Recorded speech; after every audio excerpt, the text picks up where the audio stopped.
Hello dear students, कैसे हैं आप सब लोग। उम्मीद करता हूं कि आप सब लोग बहुत बेहतर होंगे। मैं प्रिंस स्वागत करता हूं आप सबका एक बार फिर से आपके अपने चैनल CUT 7 के ऊपर, जो करवाता है आपको सबसे बेहतरीन तैयारी आपके CUT एग्जाम की।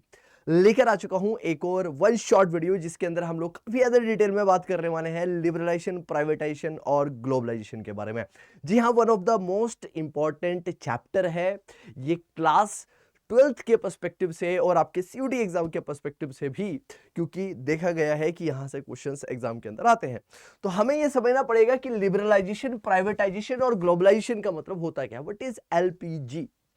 1991 के अंदर इंडिया फाइनेंशियल क्राइसिस से गुजर रहा था, और फाइनेंशियल क्राइसिस से जब गुजर रहा था तो इंडिया को कुछ फाइनेंशियल रिक्वायरमेंट थी या फिर फाइनेंस की रिक्वायरमेंट थी। तो इंडिया को जब फाइनेंशियल रिक्वायरमेंट थी तो इंडिया ने क्या किया, अप्रोच किया कुछ ऑर्गेनाइजेशंस को, जिसमें कि IMF, वर्ल्ड बैंक जैसी ऑर्गेनाइजेशंस आती हैं। तो जब इनको अप्रोच किया गया तो इंडिया के सामने इन्होंने कुछ शर्तें रखी कि भैया हम आपको जितना आपको फंडिंग की रिक्वायरमेंट है उतना पैसा हम आपको प्रोवाइड करेंगे, लेकिन आपको क्या करना पड़ेगा, अपनी इकोनॉमी के अंदर कुछ रिफॉर्म्स लेकर आने पड़ेंगे। तो इंडिया क्या करता है, कुछ रिफॉर्म्स लेकर आने के लिए रेडी हो जाता है, और उन्हीं रिफॉर्म्स को बोला जाता है LPG reforms, liberalisation, privatisation and globalisation. तो अब स्टार्ट करेंगे, और स्टार्ट यहां से करेंगे बिल्कुल बेसिक्स के साथ। उससे पहले एक कोट, और कोट क्या कहता है यहां पर, अगर आप लोग देख पाएंगे तो यहां पर बोला गया है क्या, there is a consensus in the world today that economic development is not all and is about GDP. It is not necessarily a measure of progress of a society. K.R. Narayanan, former president of India। यानी कि जो भारत के पहले president रहे हमारे, कौन, KR Narayanan, उनके द्वारा बोला गया कि अगर किसी भी इकोनॉमी की अगर ग्रोथ की बात अगर मुझे करनी हो, और किसी भी इकोनॉमी की ग्रोथ अगर मुझे देखनी हो, तो उस ग्रोथ को मेजर सिर्फ और सिर्फ GDP के बेसिस पर नहीं किया जा सकता है। यानी कि GDP सिर्फ और सिर्फ एक मात्र पैरामीटर नहीं हो सकता है जिसके आधार पर मैं किसी भी कंट्री के बारे में ये कमेंट कर सकूं कि ये इकोनॉमी जो है वो ग्रोइंग इकोनॉमी है या कैसी इकोनॉमी है। इंट्रोडक्शन के अंदर आप लोगों ने क्या पढ़ना है, यहां पर इंट्रोडक्शन के अंदर आप देखिएगा, you have studied in the previous chapter that since independence India followed the mixed economy framework by combining the advantage of the capitalist economy system with those of the socialist economic system. Some scholars argue that over the year the policy resulted in the establishment of a variety of rules and laws which were aimed at controlling and regulating the economy. तो हम लोग बहुत अच्छी तरह से जानते हैं कि इंडिया किस तरह की इकोनॉमी बना था। तो India became a mixed economy, right, जिसके अंदर हमने कैपिटलिस्ट इकोनॉमी और सोशलिस्ट इकोनॉमी दोनों के जो बेस्ट फीचर्स थे उनको कंबाइन करने की कोशिश करी, इंटीग्रेट करने की कोशिश करी, और उसके आधार पर इंडिया को एक मिक्स्ड इकोनॉमी बनाया गया, राइट। और इसकी वजह से ओवरऑल हमारी ग्रोथ और डेवलपमेंट के ऊपर भी काफी ज्यादा फर्क देखने के लिए मिलता है। Others state that India, which started its development path from near stagnation, has since been able to achieve growth in saving, developed a diversified industrial sector, which produced a variety of goods and has experienced sustained expansion of agriculture output. Over the period of time क्या होता है, जैसे India आज़ाद होता है तो India, अब हम लोग मास्टर्स बन चुके थे अपनी ओन डेस्टिनी के, और जब हम लोग मास्टर्स बने अपनी ओन डेस्टिनी के तो इंडिया को अब धीरे धीरे क्या करना था, प्रोग्रेस करना था, और प्रोग्रेस के रास्ते पर चलना था। अब ये धीरे धीरे प्रोग्रेस की जो अप्रोच है वो शुरू होती है, और इंडिया अच्छा करने लगता है, और इंडिया खासकर एग्रीकल्चर सेक्टर इंडिया का बैकबोन रहा है, तो एग्रीकल्चर सेक्टर के अंदर अच्छा परफॉर्म करता है। लेकिन सब कुछ बहुत बेहतर चल रहा था, लेकिन कुछ मैनेजमेंट के कारण, अगर आप आगे पढ़ेंगे मैं आपको बताऊंगा, तो कुछ मैनेजमेंट के पर्सपेक्टिव से कुछ चीजें इंडिया के फेवर में नहीं जाती है, और as a result India financially crisis के अंदर आ जाता है। तो 1991 के अंदर इंडिया के अंदर आते हैं इकोनॉमिक क्राइसिस। किसकी वजह से आते हैं? एक्सटर्नल डेट की वजह से। एक्सटर्नल डेट की वजह से मतलब क्या है कि हम लोग बाहर से चीजें इंपोर्ट करने लग रहे थे, लेकिन हमारे पास इतना भी पैसा नहीं बचा था कि हम लोग 14 दिनों के लिए भी, फोर्टनाइट के लिए भी क्या कर सकते थे, सस्टेन कर सकते थे। जो गवर्नमेंट थी वो अपनी रीपेमेंट्स नहीं कर पा रही थी। किसको रीपेमेंट्स नहीं कर पा रही थी? जो पैसा सरकार ने बाहर से बोरो किया था उस पैसे की पेमेंट नहीं कर पा रही थी। फॉरेन एक्सचेंज रिजर्व्स जो थे वो कम होना शुरू हो गए, राइट। जिसको कि बेसिकली मेंटेन करके रखने की रिक्वायरमेंट थी ताकि पेट्रोलियम रिलेटेड प्रोडक्ट्स और आइटम्स को इंडिया इंपोर्ट कर सके आसानी से, राइट। कहता है ये इतने ज्यादा गिर गए कि हमारे पास इतना भी पैसा नहीं बचा था कि हम 14 दिनों के लिए भी इंपोर्ट कर सकते थे इन चीजों का। The crisis was further compounded by rising prices of essential goods. तो यार यहां पर देखो, ये कई बार ऐसा क्वेश्चन पूछा जाता है पेपर के अंदर कि जो फाइनेंशियल क्राइसिस आए थे उसके अंदर क्या हुआ था। तो हमारे पास इतना भी पैसा नहीं बचा था कि हम पेट्रोलियम रिलेटेड प्रोडक्ट्स को 14 दिनों के लिए भी इंपोर्ट कर सकते थे। और दूसरी चीज जो इसके अंदर ये थी कि इकोनॉमी के अंदर प्राइसेस जो थे गुड्स के वो भी बढ़ने लग रहे थे। प्राइसेस बढ़ने का मतलब क्या है? जनरल प्राइसेस की अगर मैं बात करता हूं, चीजें महंगी होने लग रही थी, है ना। सरकार लोगों से ज्यादा टैक्स वसूल करने लग रही थी। सरकार क्या सोच रही थी? सरकार सोच रही थी कि यार ज्यादा टैक्स अगर मैं लोगों से वसूल करूंगी तो मेरे पास ज्यादा पैसा आएगा और मैं ये सारी चीजों से निपट जाऊंगी। लेकिन ये चीजें फेल हो जाती है। The crisis was further compounded by rising prices of essential goods. All this led to the government to introduce a new set of policies which changed the direction of the development strategies. In this chapter, we will look at the background of the crisis, measures that has been taken by government in order to come out from this crisis, right. तो इसके अंदर हम लोग इन्हें detail के अंदर पढ़ना है कि क्या क्या मेजर्स बेसिकली लिए गए ताकि फाइनेंशियल क्राइसिस से बाहर आया जा सके। बैकग्राउंड की बात करता हूं, राइट। अब सबसे बड़ा रीजन यहां पर देखिए, मैंने जैसे आपको बताया, तो जो ये फाइनेंशियल क्राइसिस का जो सबसे बड़ा रीजन बताया जाता है वो है इनएफिशिएंट मैनेजमेंट किसकी? इंडिया की इकोनॉमी की। 1980 के अंदर 1980 के अंदर प्रॉपर तरीके से मैनेजमेंट नहीं हो पाई इंडिया की इकोनॉमी की, जिसकी वजह से इंडिया फंस चुका था। किसके अंदर फंस चुका था? फाइनेंशियल क्राइसिस के अंदर। Or we know that implementing various policies and its general administration, government generate funds from various sources such as taxation, running of public sector enterprises. When expenditure is more than income, the government borrows to finance the deficit from banks and also from the people within the country, from international within the country and from international financial institutions. तो ये सरकार क्या करने की कोशिश करती है यहां पर? अब जनरली देखो, क्राइसिस के अंदर बंदा कब आता है?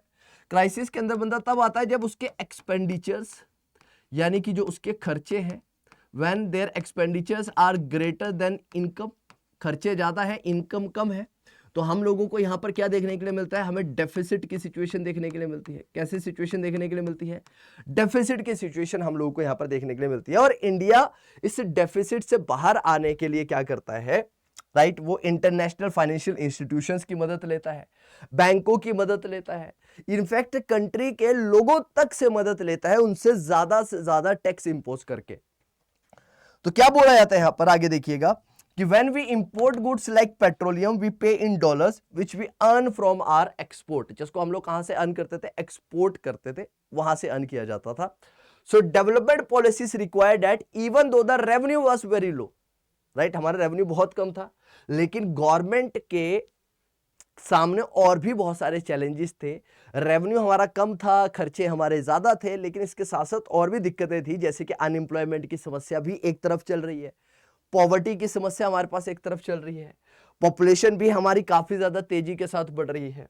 The continued spending on development program of the government did not generate additional revenue, और जो भारत सरकार के द्वारा नीतियां लेकर आई गई या फिर भारत सरकार जो भी प्रयास कर रही थी वो कुछ खासा रेवेन्यू नहीं जनरेट कर पाती है। However, government was not able to generate sufficient internal source such as from taxation. Government के पास टैक्स से भी बहुत ज्यादा पैसा नहीं देखने के लिए मिलता है। When government was spending a large share of its income on areas which do not provide immediate return such as social sectors, defense, there was a need to utilize the rest of its revenue in the higher efficient manner. Income from public sector undertaking was not growing, यानी कि हर जगह से government को loss ही loss था। Public sector undertaking अच्छी नहीं कर रही थी, टैक्स से जो पैसा आ रहा था वो बहुत ज्यादा नहीं था, जिसकी वजह से प्राइसेस भी क्या हो गए? कमोडिटीज के इंक्रीज होना शुरू हो चुके थे। क्यों? क्योंकि भैया जब रिसोर्सेज इतने नहीं है तो अल्टीमेटली प्राइसेस जो होंगे वो इंक्रीज करेंगे, right. At times, our foreign exchange borrowed from other countries and international financial institution was spent on meeting consumption needs. तो हम लोग जो भी फॉरेन एक्सचेंज या फिर जो भी पैसा हम लोग बोरो करते थे दूसरी कंट्रियों से, उसको खर्च किया जाता था कंजप्शन नीड्स को फुलफिल करने के लिए। Neither was an attempt made to reduce such profligate spending, nor sufficient attention was given to boost export for the growing import। तो भैया एक्सपोर्ट को बढ़ाने के बारे में बात नहीं की गई। इंपोर्ट तो हमारे फटाफट तेजी के साथ बढ़ रहे थे, लेकिन एक्सपोर्ट नहीं बढ़ रहे थे उस हिसाब से। 1980 के अंदर गवर्नमेंट के जो खर्चे थे वो बढ़ना शुरू हो गए उसकी रेवेन्यू से, और गवर्नमेंट ने उसको फुलफिल करने की कोशिश करी बोरोइंग के थ्रू, और वो अनसस्टेनेबल था। बहुत सारी एसेंशियल चीजों की जो रिक्वायरमेंट थी, उनके जो प्राइसेस थे वो बढ़ गए। इंपोर्ट जो है वो बहुत ज्यादा तेजी के साथ बढ़ा, और उसके हिसाब से एक्सपोर्ट हमारे उतनी तेजी के साथ इंक्रीज नहीं कर पाए। एक्सचेंज रिजर्व हमारे कम हो गए, है ना, और इतने कम हो गए कि हमारे पास इतना भी पैसा नहीं बचा कि हम लोग 14 दिनों के लिए भी रिसोर्सेज को इंपोर्ट कर सकते थे। आगे ये बोलता है कि हमारी जो कंट्री थी, राइट, अब उसको पैसों की जरूरत थी, और अब सबसे पहले जब हम लोग को फंड्स की रिक्वायरमेंट होती है तो हम किससे बात करते हैं? अपने दोस्तों से बात करते हैं। तो इंडिया ने अपनी कुछ फ्रेंडली कंट्रीज के साथ बात करने की कोशिश करी कि यार अपन लोगों को पैसों की रिक्वायरमेंट है। तो उन्होंने बोला यार तेरे पास ऑलरेडी इतना डेट है, तो हम अगर तेरे को फाइनेंस दे भी दे तो रीपे कैसे करेगा, क्योंकि तेरा पहले का ही डेट इतना है कि तू वो ही नहीं भर पाएगा। तो उसकी वजह से इंडिया अप्रोच करेगा। इंडिया किसे अप्रोच करेगा? इंडिया अप्रोच करेगा International Bank for Reconstruction and Development, IBRD को, और दूसरा वो अप्रोच करेगा इंटरनेशनल मॉनेटरी फंड को। IBRD यानी कि International Bank for Reconstruction and Development जो है, इसको वर्ल्ड बैंक भी बोला जाता है। This is also known as World Bank. World Bank के नाम से भी हम लोग बात करते हैं। इंडिया इन इंटरनेशनल ऑर्गेनाइजेशंस के पास जाता है और इनसे फंड्स की बात करता है।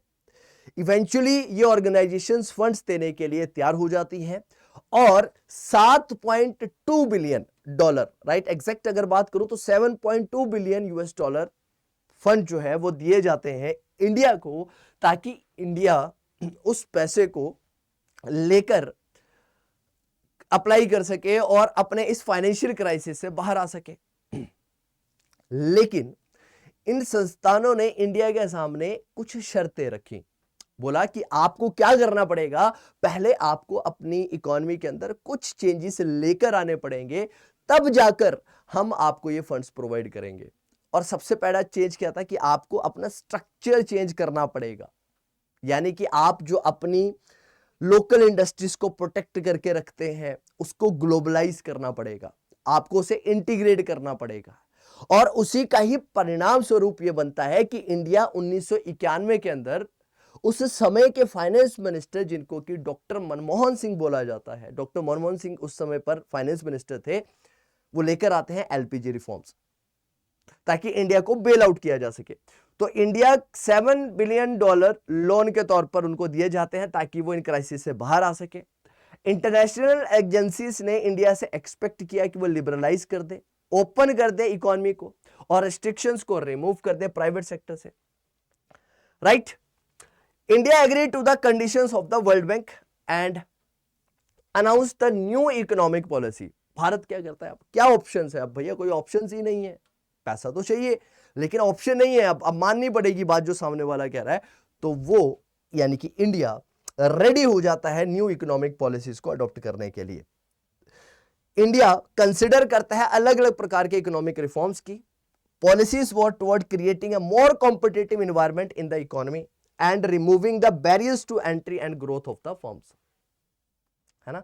तो ये सारे के सारे बैरियर्स को खत्म करने की बात कर दी जाती है कि भैया अब लोकल इंडस्ट्रीज को भी बोल दिया जाता है कि यार अभी तक हम आपको प्रोटेक्ट करके चल रहे थे, लेकिन अब हम आपको प्रोटेक्ट करके नहीं चल पाएंगे।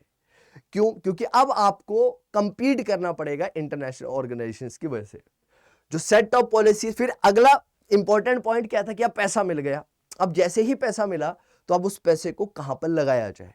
तो जो भी पैसा आता है, राइट, जो पॉलिसीज पर ब्रॉडली क्लासिफाइड इनटू 2 ग्रुप्स, है ना, तो उसको पैसे को 2 जगह पर लगाया जाएगा, एक स्टेबलाइजेशन मेजर के ऊपर और दूसरा है स्ट्रक्चरल रिफॉर्म्स के ऊपर। स्टेबलाइजेशन मेजर का मतलब क्या था? ये शॉर्ट टर्म मेजर थे जिसका बेसिकली काम था कि जो बैलेंस ऑफ पेमेंट के अंदर जो वीकनेस है, बैलेंस ऑफ पेमेंट के अंदर जो कमियां हैं, बैलेंस ऑफ पेमेंट के अंदर जो डेफिसिट है, उस डेफिसिट से बाहर निकलना, इन्फ्लेशन को कंट्रोल के अंदर लेकर आया जाए। Simple word, this mean that there was a need to maintain sufficient foreign exchange reserves and keep the rising prices under control. तो यानी कि जो सफिशिएंट फॉरेन एक्सचेंज रिजर्व्स हमारे पास रहे और जो प्राइसेस बढ़ रहे हैं उस प्राइसेस को भी कंट्रोल किया जा सके।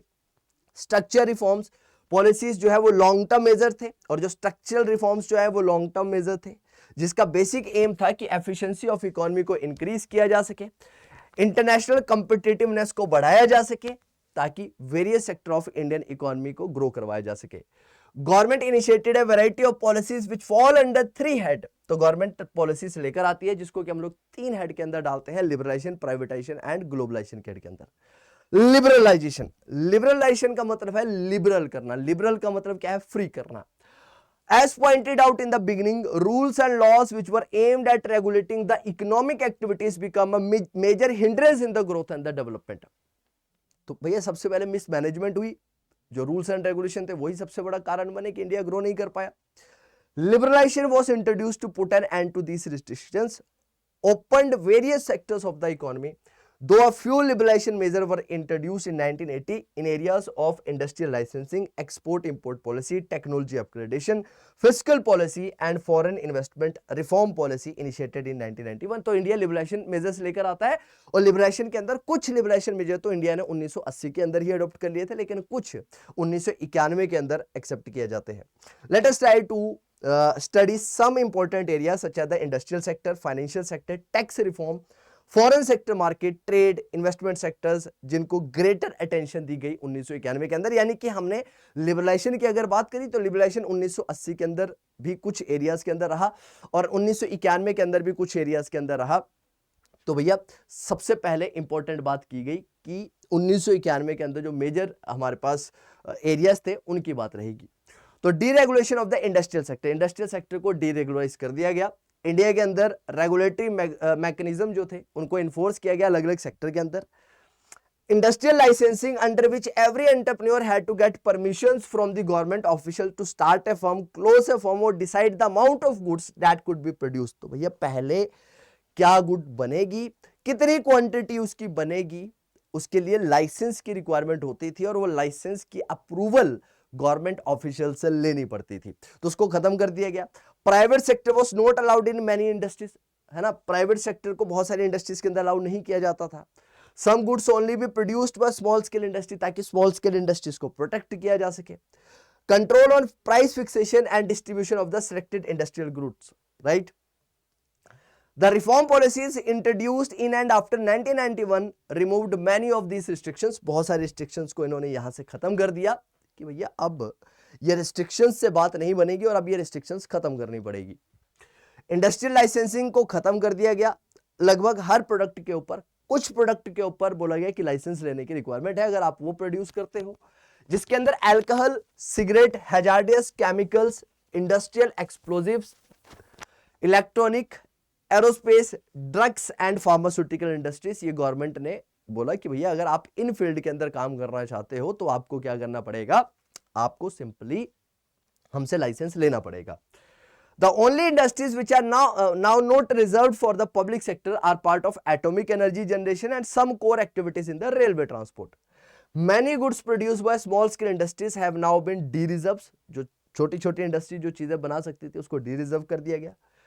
Market has been allowed to determine the prices, market को बोला गया कि भैया आप क्या करो, प्राइसेस को यहां पर डिटरमाइन करो, ठीक है। फाइनेंशियल सेक्टर के अंदर भी रिफॉर्म्स लेकर आए गए। फाइनेंशियल सेक्टर के अंदर रिफॉर्म्स की अगर मैं बात करता हूं तो इसके अंदर हमारे कॉमर्शियल बैंक के अंदर, इन्वेस्टमेंट बैंक के अंदर, स्टॉक एक्सचेंज ऑपरेशंस के अंदर, फॉरेन एक्सचेंज मार्केट के अंदर कुछ चेंजेस लेकर आए गए। फाइनेंशियल सेक्टर की अगर मैं बात करता हूं तो इंडिया के अंदर अगर मैं फाइनेंशियल सेक्टर की रेगुलेशन की बात करता हूं उस समय पर, तो फाइनेंशियल सेक्टर को रेगुलेट किया जाता था आरबीआई के द्वारा, और आरबीआई उस पर्टिकुलर पॉइंट ऑफ टाइम के ऊपर एक रेगुलेटर के तौर पर काम किया करता था।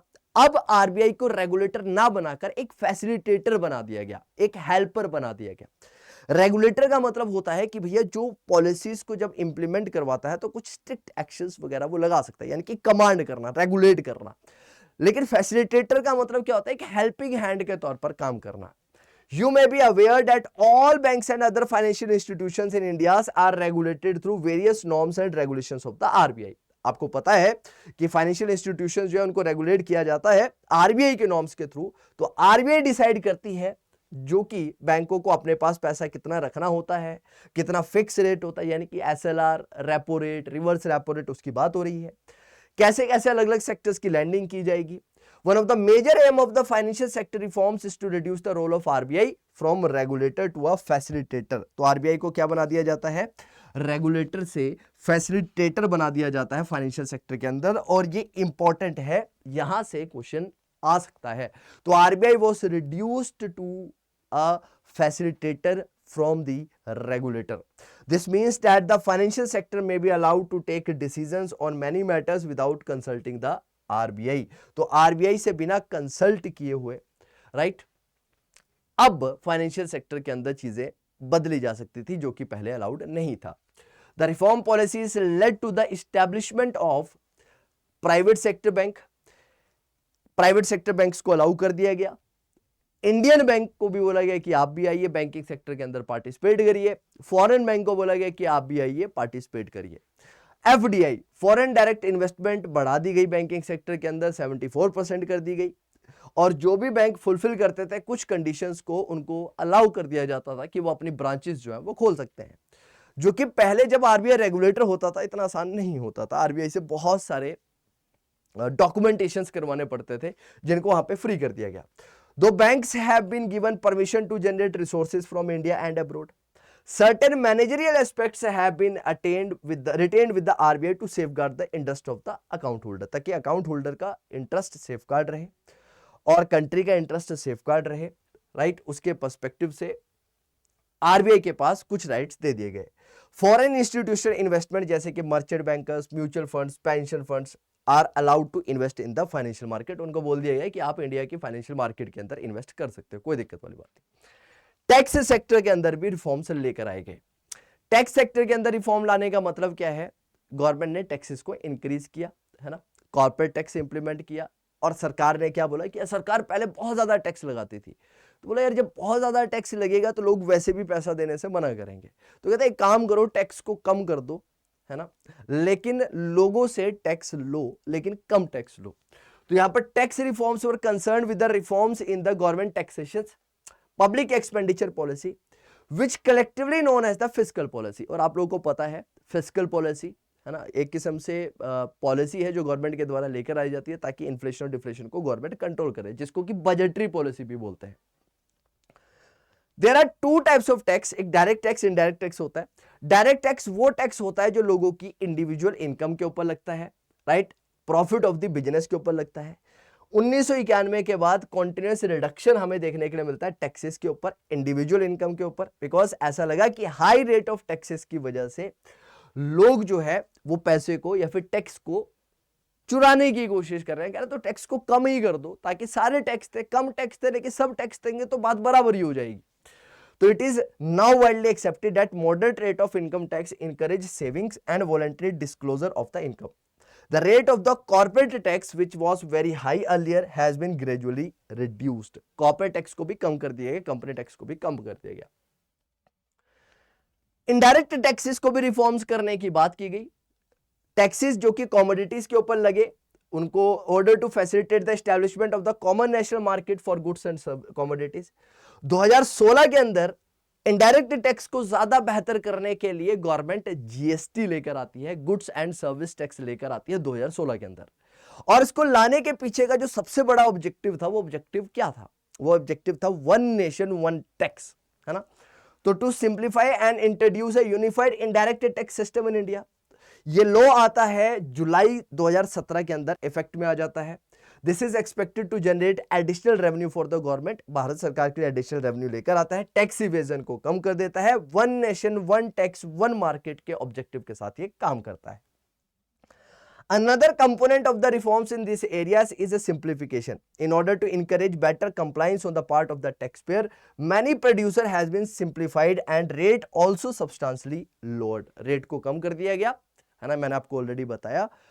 वन नेशन वन टैक्स के तहत इनडायरेक्ट टैक्स को रेगुलेट किया गया, लेकर आया गया 2016 के अंदर, ताकि आपको इनडायरेक्ट टैक्सेस के अंदर भी एक रेगुलेशन देखने के लिए मिल जाए। फॉरेन एक्सचेंज रिफॉर्म्स की बात करते हैं। फॉरेन एक्सचेंज रिफॉर्म्स के अंदर क्या हुआ? So the first important reforms in the external sector was made in the foreign exchange market 1991 के अंदर as an immediate measure to resolve the balance of payment crisis। रुपये को क्या कर दिया गया? डिवेल्यूएट कर दिया गया, यानी कि भारत के रुपये को क्या कर दिया? गवर्नमेंट ने डिवेल्यूएट कर दिया अगेंस्ट फॉरेन करेंसी। इसकी वजह से आपको इनफ्लो ऑफ फॉरेन एक्सचेंज आता हुआ दिखाई, यानी कि अपनी करेंसी को डेलिबरेटली सरकार ने यहां पर डिवेल्यूएट कर दिया। अब डिवेल्यूएशन ऑफ करेंसी का मतलब क्या होता है, या फिर एप्रिसिएशन का मतलब क्या होता है? कि फॉरेन करेंसी के रेफरेंस में हमारी कंट्री की करेंसी जो है वो गिरने लग रही है या बढ़ने लग रही है। Now more often than not market determine exchange rate based on the demand and supply of the foreign exchange. अब मार्केट डिसाइड करती है। Trade and investment policy reforms लेकर आए गए। Liberalization of the trade and investment regimes was initiated to increase international competitiveness of the industrial production and also foreign investment and technology in the economy. The aim was also to promote the efficiency of the local industries and adaptations of the modern technology, ताकि नई technology को adopt कर लिया जाए, right? उसके लिए यहां पर बात की गई। In order to protect domestic industries को प्रोटेक्ट करने के लिए इंडिया ने क्वांटिटेटिव रिस्ट्रिक्शंस लगाई। क्वांटिटेटिव रिस्ट्रिक्शंस का मतलब है कि भैया आप इतनी ही यूनिट बाहर से इंपोर्ट कर सकते हैं, that maximum you can import this much unit from outside the country.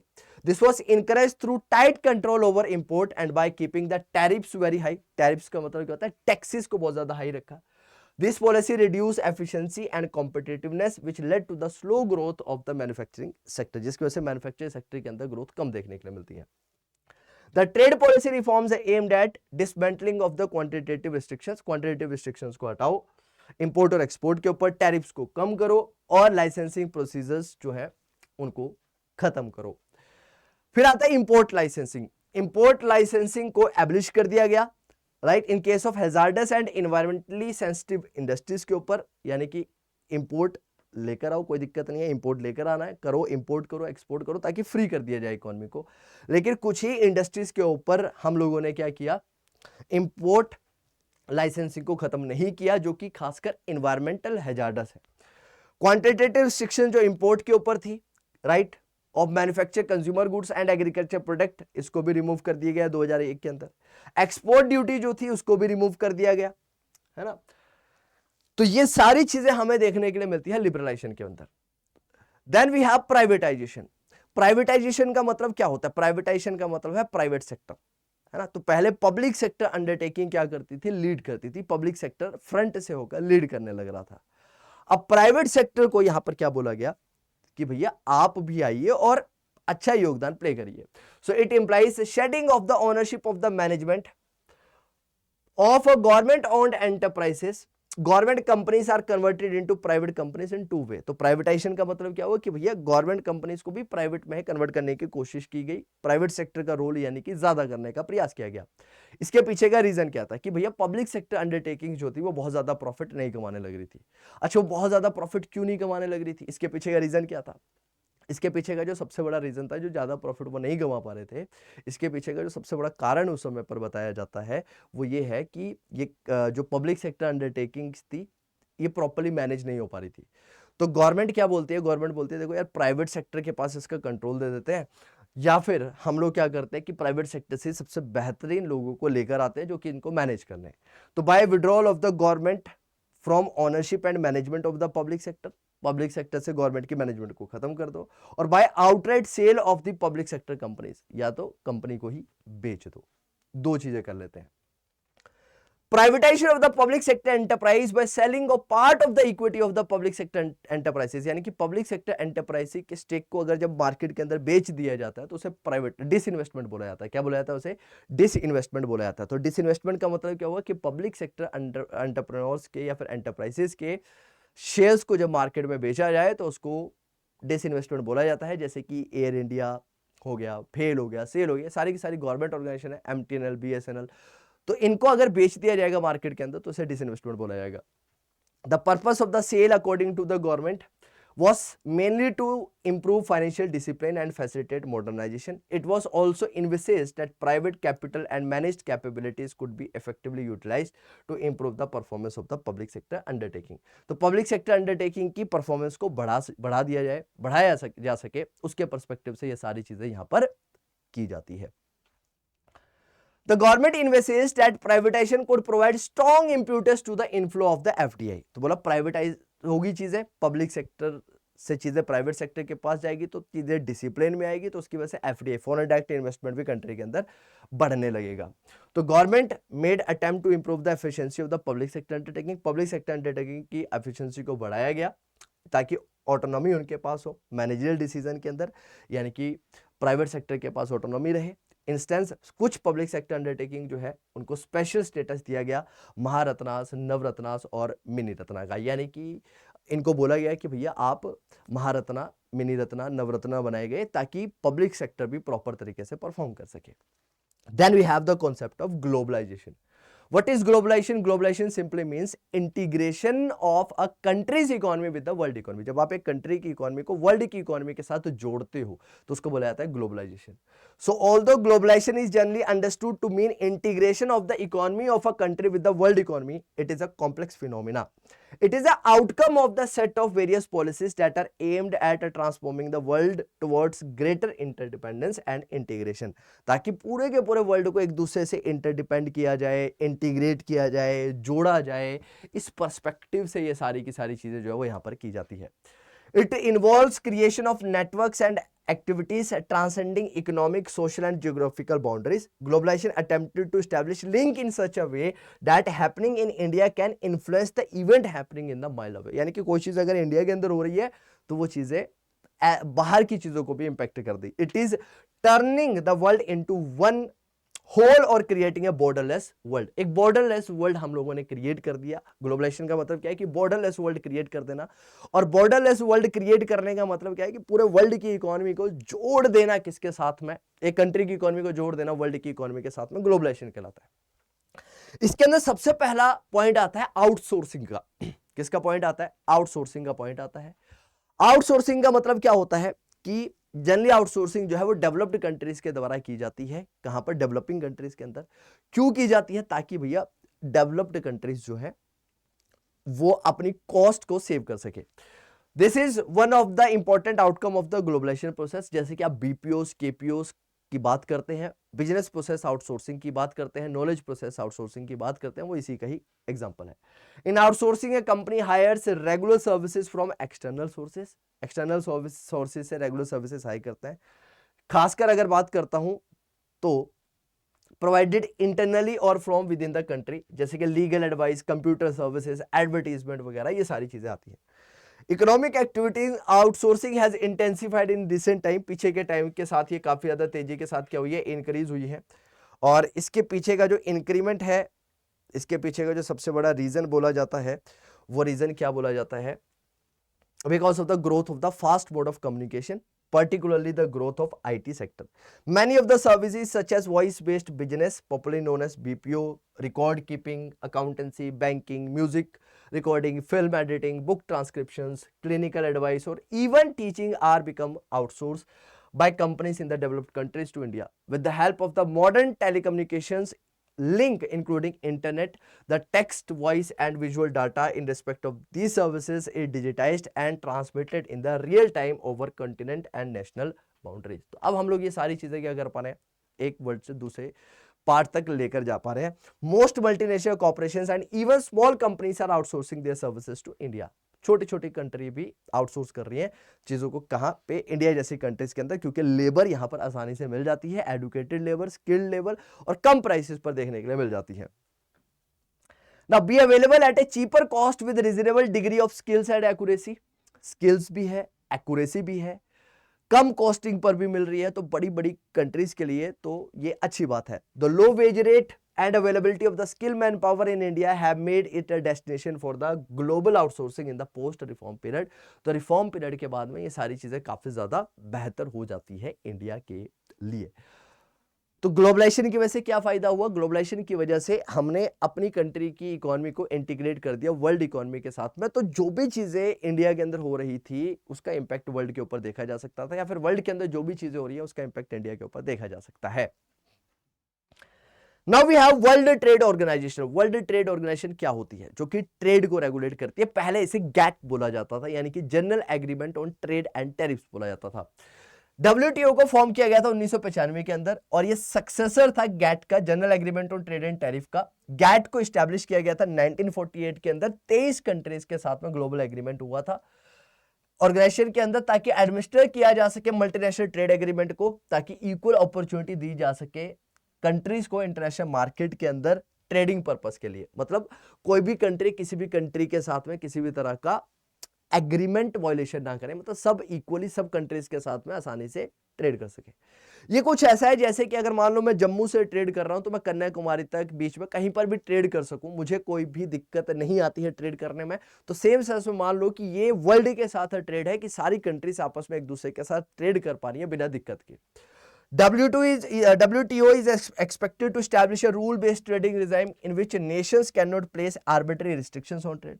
In addition, its purpose is also to enlarge productions and trade of services to ensure optimum utilization of the world resources and to protect the environment. Environment को protect किया जा सके। World Trade Organization agreement cover trade in goods as well as services to facilitate international trade, bilateral trade, multilateral trade को facilitate करने के लिए सारी बातें होती हैं। और कैसे? टैरिफ्स वगैरह को ये क्या कर देती है? रिमूव कर देती है। टैरिफ और नॉन टैरिफ बैरियर्स को रिमूव कर देती है। As an important member of WTO, India has been in the forefront of framing fair global rules, regulations, and safeguards and advocating the interest of the developing world. India has kept its commitment toward liberalization of trade made in WTO by removing quantitative restrictions, import and reducing tariff rate. कहता है India भी इसका member है, तो जो भी नीतियां हैं, जो भी पॉलिसीज हैं, उनको इंडिया भले भांति एक्सेप्ट करने लग रहा है। और इंडिया बेसिकली क्या करता है? इंडिया इन चीज़ों को एक्सेप्ट कर रहा है और एक्सेप्ट करके बेहतर करने की कोशिश कर रहा है। कैसे? जैसे कि इंडिया ने क्वांटिटेटिव रिस्ट्रिक्शंस को भी रिमूव कर दिया, टैरिफ्स को भी रिमूव कर दिया, कोटास को भी रिमूव कर दिया। राइट नाउ अब आता है कि इंडिया की इकोनॉमी कैसा कर रही थी रिफॉर्म्स के समय, यानी कि जब रिफॉर्म्स चल रहे थे, जब रिफॉर्म्स की बात हो रही थी, उस समय पर इंडिया की इकोनॉमी कैसा कर रही थी। The reform process has completed 3 decade since it's introduction, यानी कि 3 डिकेड हो गए, यानी कि 30 साल हो गए जब से रिफॉर्म्स आए हैं। Let us now look at the performance of the Indian economy during this period. In economics, the growth of an economy is measured by the gross domestic product. कैसे देखा जाता है? GDP की बेसिस पर देखा जाता है। 1991 के बाद इंडिया ने एक रैपिड ग्रोथ देखी उसकी जीडीपी के अंदर, जो कि 2 डिकेड्स तक चली, यानी कि 20 साल तक चली। जीडीपी ग्रोथ जब इंक्रीज करती है 5.6%, 1980 से 1991 तक जीडीपी ग्रोथ 5.6% थी, जो कि बढ़कर 8.2% हो चुकी है 2007 से 12 के बीच में।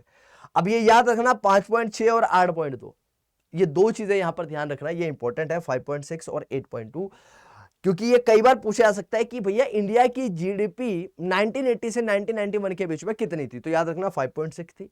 और 1980 से 1991 तक इंडिया की जीडीपी कितनी हो गई? 8.2% हो गई during the reform period.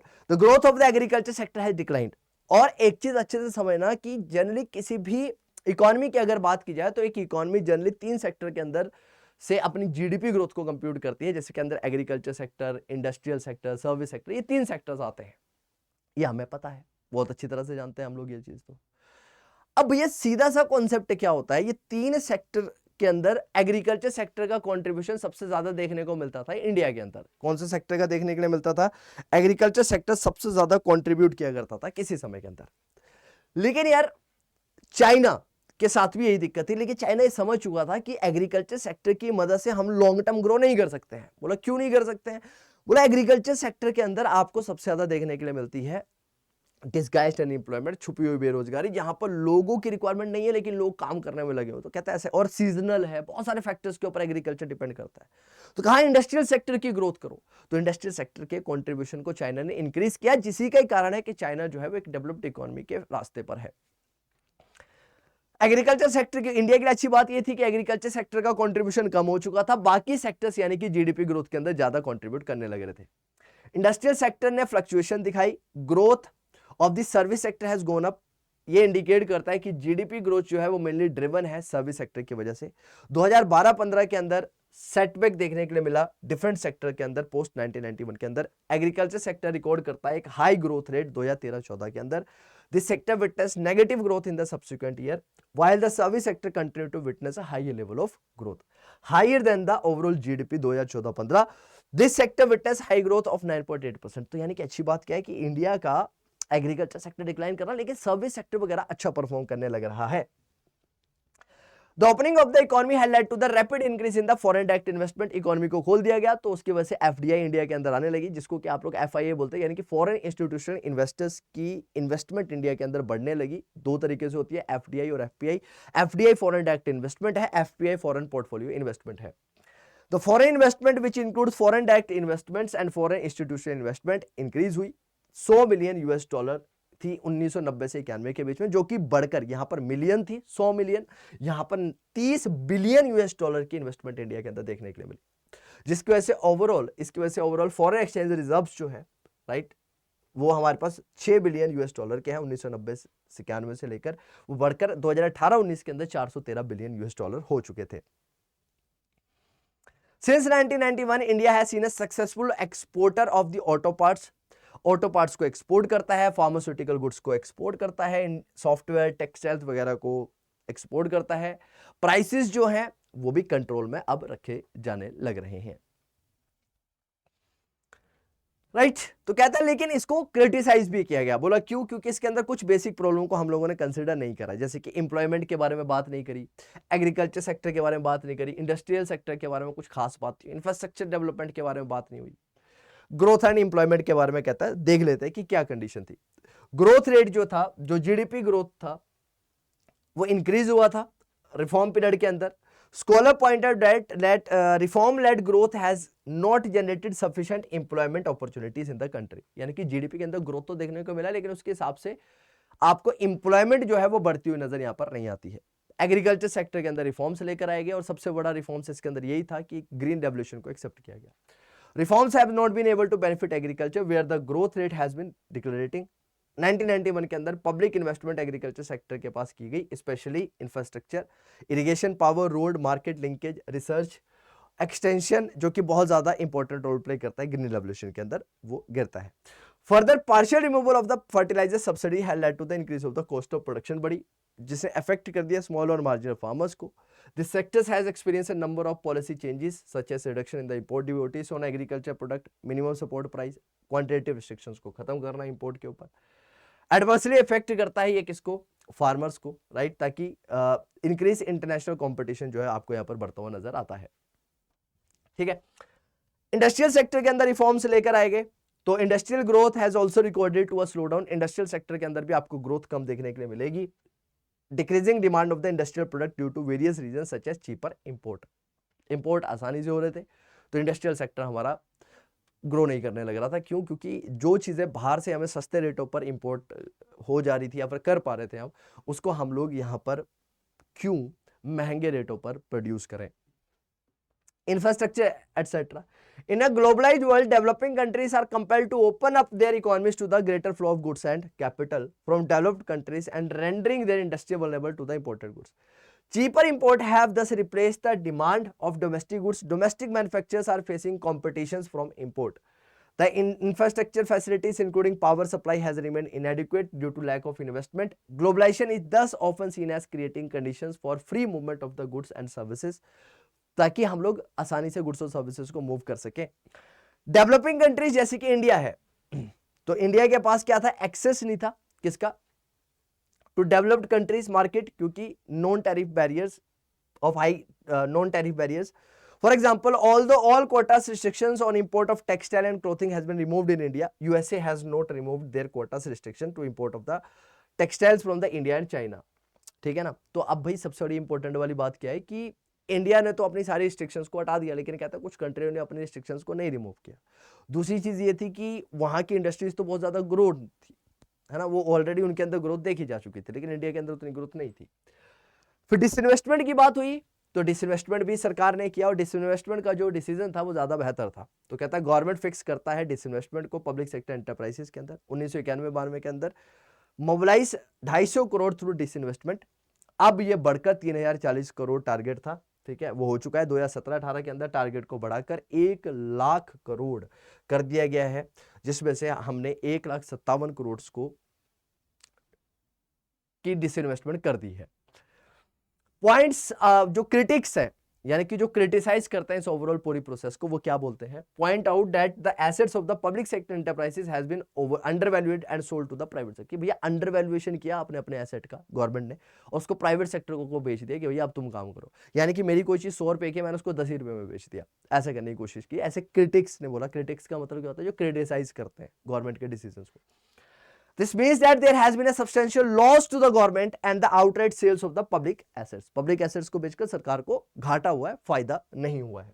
Moreover, the process of disinvestments are used to offset the shortage of government revenues rather than using it for the development of the public sector expenditure, public sector enterprises and building social infrastructure in the country. तो कहता है यार ये जो पैसा सरकार के पास disinvestment करके आ रहा है ना, सरकार इस पैसे को कोई प्रॉपर्ली यूज नहीं करने लग रही है। किसके ऊपर यूज नहीं करने लग रही है, लोगों के वेलफेयर के ऊपर, लोगों की ग्रोथ के ऊपर, जो पब्लिक सेक्टर एंटरप्राइजेस है उनकी ग्रोथ के ऊपर, बल्कि जो सरकार के जो घाटे हैं ना, जो नुकसान है सरकार के, उन्हीं घाटों को, उन्हीं नुकसान की भरपाई के लिए यूज किया जा रहा है। Do you think selling a part of properties of government companies is the best way to improve the efficiency? कहता आप लोग ऐसा समझते हैं कि कोई चीज अगर काम नहीं कर रही है तो उसको बेच दो, ये सही तरीका है? ये क्वेश्चनेबल है। कहता है क्या ऐसा होना चाहिए या नहीं होना चाहिए? This is questionable. Fiscal policies लेकर आएगी। Economic reforms has placed limit on the growth of the public expenditure specially in the social sector. The tax reductions in the reforms period aimed at yielding larger revenue and curbed tax evasion has not resulted in the increase in the tax revenue for the government. Tax revenue सरकार का यहां से नहीं बढ़ता है। The reforms policy involving tariff reductions have curtailed the scope for raising revenue through custom duties. In order to attract foreign investment, tax incentives are provided to foreign investors, which further reduce the scope of raising tax revenue. This has a negative impact on the development and the welfare expenditure. तो इसका भी आपको overall जो impact देखने के लिए मिलता है वो नेगेटिव ही देखने के लिए मिलता है। तो बच्चा लोग ये था आप लोगों का चैप्टर। उसके बाद आप लोगों के पास ये क्वेश्चंस है, ये क्वेश्चंस आप लोगों ने डेफिनेटली करने हैं बेहतर तरीके से, राइट? अगर आप लोग जितने बेहतर तरीके से इन क्वेश्चंस को करोगे उतना ज्यादा ही आप सब लोगों के लिए अच्छा होगा, क्योंकि आपके बोर्ड्स के अंदर ये क्वेश्चन डेफिनेटली आते हैं। अब मैं आप लोगों को बता देना चाहता हूं कि अगर आप सब लोग तैयारी कर रहे हैं, किसकी तैयारी कर रहे हैं, सीयूटी एग्जाम्स की, बोर्ड्स एग्जाम्स की, तो आप हमारे साथ जुड़कर इस एग्जाम्स की तैयारी कर सकते हैं। हमारे साथ जुड़ने के लिए और तैयारी करने के लिए आपको सिंपली क्या करना है, आपको सिंपली गूगल क्रोम को ओपन करना है। गूगल क्रोम के ओपन करने के बाद ब्राउजर के ऊपर जाना है, वहां पर टाइप करना है अड्डा247। अड्डा247 के ऊपर क्लिक करिए। अड्डा247 के ऊपर यहां पर क्लिक करने के बाद यहां पर क्लिक करिए, ऑल कोर्सेज के ऊपर जाइए। ऑल कोर्सेज के ऊपर जाने के बाद आपने UG and PG entrance exams के ऊपर जाना है, सीयूटी यूजी के ऊपर जाना है। सीयूटी यूजी के अंदर आपको अलग अलग कोर्सेज देखने के लिए मिलेंगे। अगर आप इकोनॉमिक्स के स्टूडेंट हैं तो आपके लिए डेफिनेटली सीयूटी कॉमर्स और सीयूटी आर्ट्स के ही बच्चे आप संभवतः होंगे। और अगर आप सब लोग बाकी कोर्सेज की भी इंक्वायरी कर रहे हैं तो भी आप लोग इनको अडॉप्ट कर सकते हैं। तो आपके लिए सबसे बेहतर यहाँ पर रहेगा सीयूटी महापैक। सीयूटी महापैक के ऊपर क्लिक करिए। सीयूटी महापैक के ऊपर जैसे ही क्लिक करेंगे सीयूटी कॉमर्स का महापैक आपको दिखेगा। यहाँ पर अलग अलग प्राइसेस आपको देखने के लिए यहाँ पर मिलेंगे। आपको सिंपली क्या करना है, पहले बता देता हूँ कि इन दोनों के अंदर क्या डिफरेंस है। यहाँ पर आपको हार्ड कॉपी ऑफ बुक्स जो है वो नहीं मिलती है, यहाँ पर मिलती है। तो इसको परचेज करना है तो बाय नाउ के ऊपर क्लिक करिएगा। बाय नाउ के ऊपर क्लिक करने के बाद यहां पर जाइएगा। यहां पर जाने के बाद यहां पर कोड मांगेगा आपसे, यहां पर कोड अप्लाई करिएगा Y828। जैसे आप ये Y828 अप्लाई करते हैं तो आपका ये जो कोर्स है वो 4040 रुपए से कम हो जाता है। और 4040 से कम होने के बाद आपको जो ओवरऑल प्राइसेस पड़ती है इस कोर्स की 7499 रुपए, यानी कि 7500 रुपए का आपको ये कोर्स देखने के लिए मिलता है। तो आप इस कोर्स के अंदर जाइए, लेकिन इस कोर्स के अंदर इनरोल कर लीजिए अपने आप को। लेकिन एक चीज ध्यान रखिएगा कि मैक्सिमम डिस्काउंट लेने के लिए जो कोड आप लोगों ने अप्लाई करना है वो कोड रहेगा Y828। सेम सेंस पर अगर आप ह्यूमैनिटीज के स्टूडेंट है तो आपके अलग अलग सब्जेक्ट यहां पर रहेंगे। तो आप वहां पर जाकर ह्यूमैनिटीज के भी महापैक्स को परचेज कर सकते हैं। टेस्ट सीरीज अगर आप लोगों ने लेनी है तो ह्यूमैनिटीज डोमेन की टेस्ट सीरीज यहां पर है, कॉमर्स डोमेन की टेस्ट सीरीज है, साइंस की भी है और कॉमर्स डोमेन की भी है। इसके ऊपर भी जाइए, क्लिक करिए, जो भी प्राइस आपको यहां पर दिख रहा है उसको वहां से रिमूव करिए, बाय नाउ के ऊपर क्लिक करिए, यहां पर अगेन कोड लगाइए Y828। ये कोड अप्लाई यहां पर आप लोगों ने करना है, ये कोड आप लोग यहां पर अप्लाई कर दीजिए। जैसे आप लोग ये अप्लाई करते हैं अगेन आपको यहां पर अच्छा खासा डिस्काउंट देखने के लिए मिल जाएगा और ये कोर्स आपको मात्र 2144 रुपए 35 पैसे का आ जाएगा। कितने का आएगा? 2144 रुपए 35 पैसे का यहां पर आ जाएगा।